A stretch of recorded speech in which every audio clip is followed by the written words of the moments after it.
So yun, what's up mga Repaps? Meron na naman tayo bagong dating na client dito mga Repapips. At pinapagawa niya itong kanyang RS100. So bali ang balik niya dito is, balak niya itong ipa-restore sa atin. Siyempre hindi ito gumagana mga Repapips ha. Nabili niya lang ito sa murang halaga. Bali ang gagawin natin dito is papopormahin natin mga Repaps. Papaanda rin natin, pagkatapos ipipaint natin yung mga dapat na ipaint at papalitan na yung mga parts na dapat palitan. Bali, ang gusto niya lang talaga mangyari dito is mapaandar at mapaganda at mapalinis ng konti yung kanyang RS100 dito mga Repapips. Itong kanyang headlight is ibabalik pa daw yan. So yung mga iba pwedeng ibalik is ibabalik daw natin yung mga yan. So para less gastos.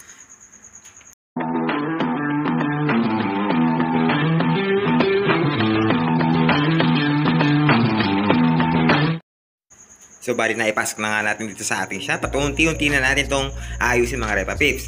So, bali itong pinaka-port niya sa harap is stock pa yan mga Repaps. Pero, in-advise ko yan na palitan na ng exaran pati itong kanyang headlight. Is hindi ko alam kung papalitan niya o ibabalik. Gusto niya kasi makatipid. Pero itong kanyang gas tank dito mga Repaps, so, sa tingin ko is repainted na to. Bali, isang nakikita ko is para mas lalong pumorma is kailangan natin to talagang tanggalin isa-isa mga Repapips. Pagkatapos is ipipaint natin yung mga yan. So mapapansin nyo is napaka dumi na ng kanyang motor dito. So itong taillight is babalik natin daw yan. Itong hub is ibabalik din daw yan sa likod mga Repapips. So i-restore lang natin yan. Itong mga shock na to is papalitan na natin yung mga yan. Pagkatapos itong kanyang kick dyan mga Repap, papalitan natin yan kasi na-lost thread na yan.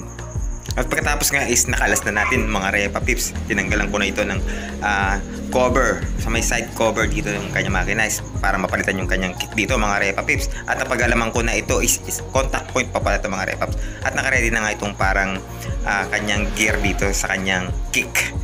So ayan na mga Repaps, na baklas na natin at gagawa tayo ulit ng video mga Repaps. Yung pinaka full restoration nito mga Repaps is gagawa tayo. So sa ngayon is ganito lang muna. So ito is sa tingin ko tatanggalin na ng sticker, tapos mamasilyay natin. Pagkatapos papalitan natin ng sticker to mga Repaps. So nakabili na siya ng kanyang sticker, need natin na palitan yung kanyang sticker.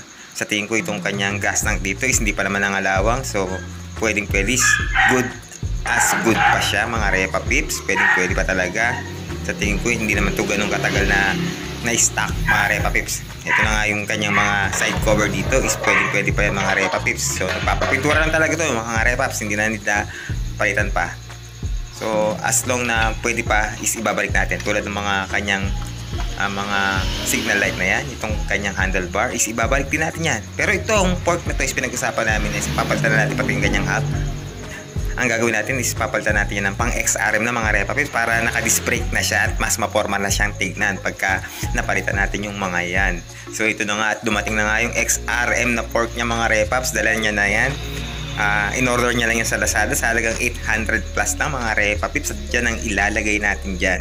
Bali sinadjust ko nga pala itong RS100 na nakaporma na ito mga Repapips. Pero ang sabi niya sa akin is kung hanggang saan daw makakarating yung kanyang budget, at least na mas gaganda pa yung kanyang motor. So abangan niyo yan mga Repapips.